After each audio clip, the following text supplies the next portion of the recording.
Hello, this is Mrs. Nearing, and we're going to talk about basic concepts of chemical bonding. So there are three main types of bonds: an ionic bond where electrons are transferred from one atom to another atom, covalent bond electrons are shared between atoms, and metallic bonds, valence electrons are delocalized. So they're not in any one particular place, they're just kind of spread out. The Octet Rule is something that's useful to think about often with bonding, and that is stated that when bonding, atoms tend to gain, lose, or share electrons until they're surrounded by 8 valence electrons.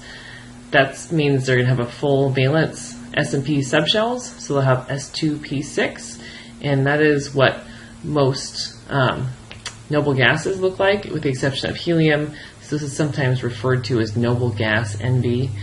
And in ionic bonding, the atoms can get the octet by either gaining or losing electrons, and in covalent bonding, they get the octet by sharing electrons. So we're going to go through the different bond types. We'll talk about ionic bonding first. Ionic bonds form between metals and nonmetals.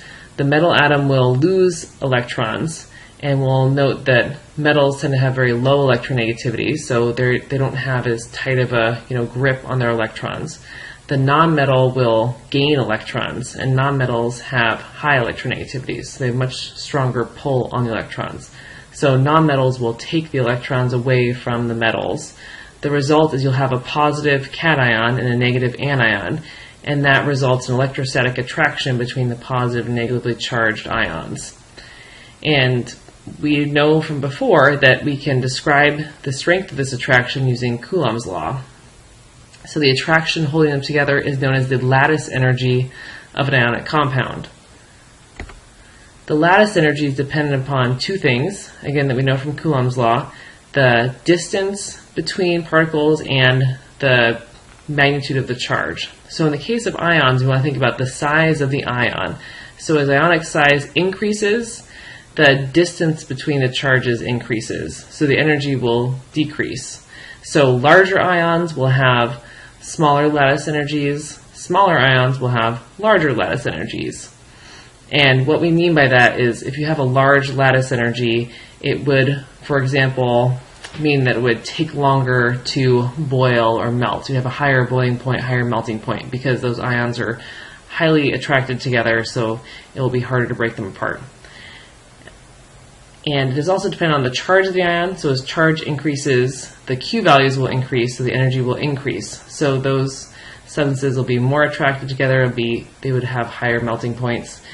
If you notice the table below, we have various lattice energies. You'll notice that if you compare magnesium oxide, which has a +2 -2 ion, to lithium fluoride with +1 -1 ion, that magnesium oxide's lattice energy is over 3 times greater than lithium fluoride's.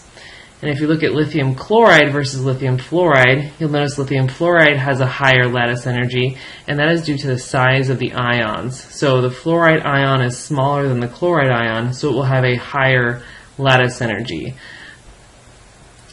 Another thing to know about ionic compounds is they form a crystal lattice. So it looks a little bit like this. So they don't have discrete units of sodium and chloride, for example, in the sodium chloride molecule.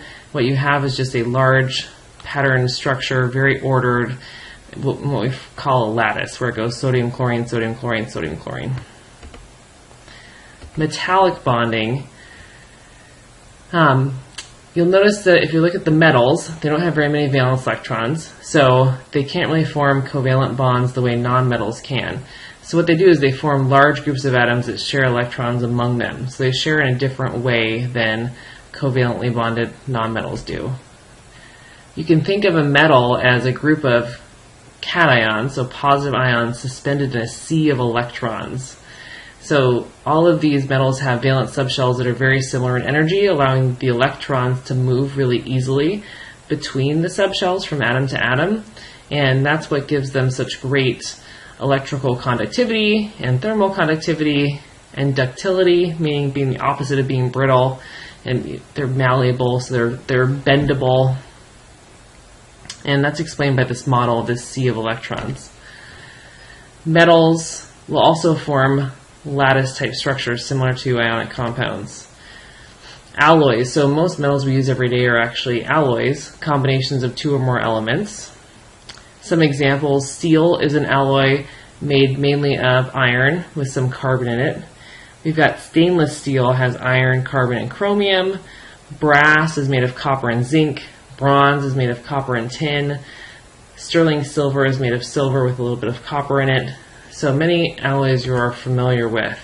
There's two types of alloys. You can have a substitutional alloy in which the second element takes the place of a metal atom within that lattice. So an example here is 14 karat gold. It is mainly gold with some silvers replacing the gold atoms within that lattice. In an interstitial alloy, a second element fills a space, basically is filling in the holes in the lattice. So in order for this to work, the second atom must be a lot smaller, and typically it's a non-metal. So you can see in this picture, we have a picture of steel here, steel being the orange atoms, and we have these little carbon atoms, which are the dark gray ones, and they kind of fit in between the spaces. And typically this will make your substance harder, stronger. It also makes it less bendable. So purpose of alloys, hardness. So in the case of interstitial, that can be useful. Another main purpose would be corrosion prevention. So if you look at this example below, you can see a sample of pure iron that rusts really easily. But in stainless steel, where iron's mixed with chromium and nickel, this is much more resistant of corrosion. And it actually has to do with the chromium oxide that forms on the surface. So those are some purposes of why we have alloys. Another type of alloy to be aware of is something that's actually called an intermetallic compound. So it's a compound rather than a mixture. It almost looks a little bit like an ionic compound. Some benefits would be better structural stability, higher melting points. So it's good for high temperature applications. Negative is they can be more brittle. They can be a little bit more like ionic compounds in that way. And some examples are there's a nickel aluminum alloy that's used in jet aircraft engines. And there's a video that I'll post a link to on what is an alloy as well, if you want to read a little bit more about alloys. Or hear a little bit more about alloys, I should say. Okay, another type of bond is network covalent bonding. So we've gone over ionic, metallic, now we're at network covalent. In a network covalent bond, atoms are covalently bonded in a three-dimensional network, and this results in very hard solids with very high melting points. Some common examples are diamond and quartz. The melting point, when we say it's a really high melting point, for example, the melting point of diamond is over 3,000 degrees Celsius. And here's another picture showing what that looks like to be network covalent. Notice how it's this three-dimensional network. Another example is graphite or pencil lead, and this is an interesting combination. There's sheets of carbon that are network covalently bonded, but then in between the sheets, they're attracted by weak intermolecular forces. So therefore, the layers will easily slide past one another, and that's why when you take a pencil and write on your paper, it will leave some lead behind. That's because the layers are easily sliding past one another. But within a single layer of graphite, you have this strong network covalent bonding. Some common examples, these ones you should know. You seem to recognize these are network covalent. So pure carbon in the form of diamond, silicon, germanium. If you look at where those are in the periodic table, you will notice they have something common in terms of what column they're in. Quartz and silicon carbide. So those are just examples you should know.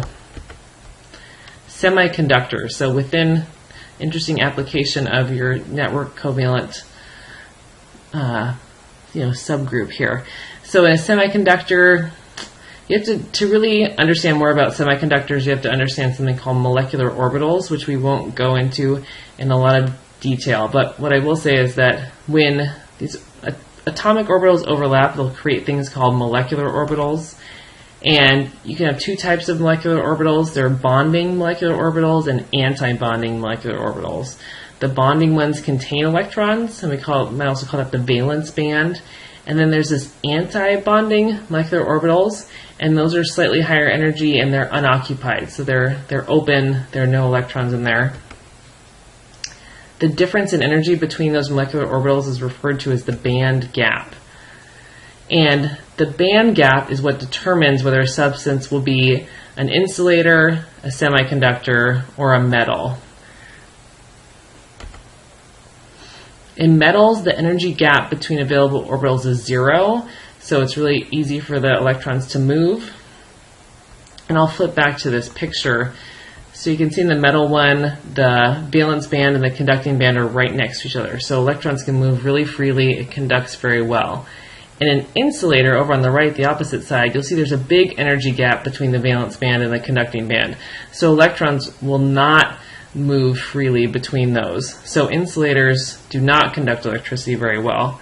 As semiconductors in the middle, there's a small energy gap. So electrons can move, not quite as well as in a metal, but much better than an insulator. So electrons are moving, and they're somewhat free to move. So hence the semiconductor.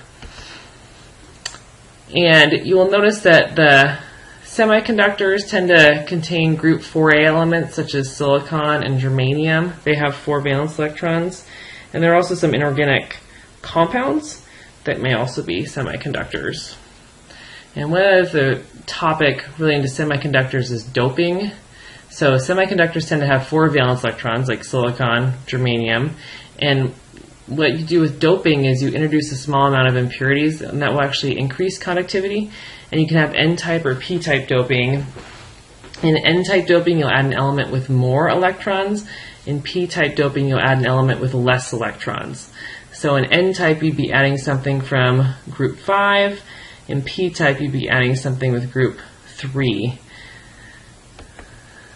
And junctions between N-type and P-type substances can be used to control electron flow. You use something called diodes. So if you're interested in more on the semiconductors and how that works, there's a video that I'll put a link to on how does a transistor work, and within there it talks a little bit more about semiconductors and doping, and there's some good animation. Molecular covalent bonding, the last one. In covalent bonding, atoms share electrons to pair electrons and fill the valence shell. And in molecular covalent, these form, this covalent bonding, it results in molecules, which are groups of atoms that share electrons. So this example shows CH4, which is methane. It's a unit known as a molecule that contains 1 carbon and 4 hydrogens. Within molecular covalent, you can either have a polar bond or a nonpolar bond, and that has to do with a difference in electronegativity between the atoms. So if 2 atoms have very similar electronegativities, we will say they are nonpolar. If atoms have very different electronegativities, we'll say they are polar. And molecules that are polar will have a slight positive and a slight negative side to them, whereas atoms that are nonpolar you can think of as being essentially neutral all the way around. And this becomes important because it affects other types of forces that holds the molecules together. So when we're thinking about molecules, we really have to think about 2 forces. We think about the bonds, which are what holds atoms together within the molecules, and then we think about the intermolecular forces. Those are the things that hold the molecules together within a sample. In the case of molecules and thinking about their properties, it's the intermolecular forces that end up being the most important thing.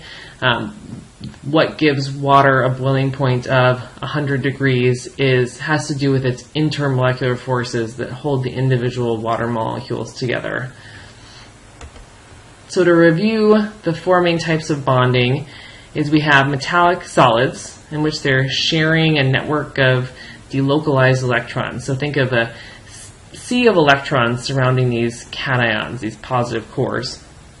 In ionic solids, you have sets of cations and anions that are attracted to each other due to that electrostatic positive-negative attraction. In covalent network solids, they're joined by a network of covalent bonds, 3-dimensional. They're very hard, very high melting points.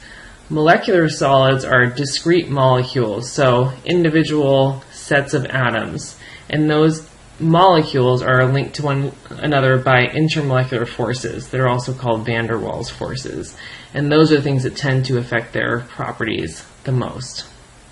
So this is an overview of bonding types, and thanks for listening.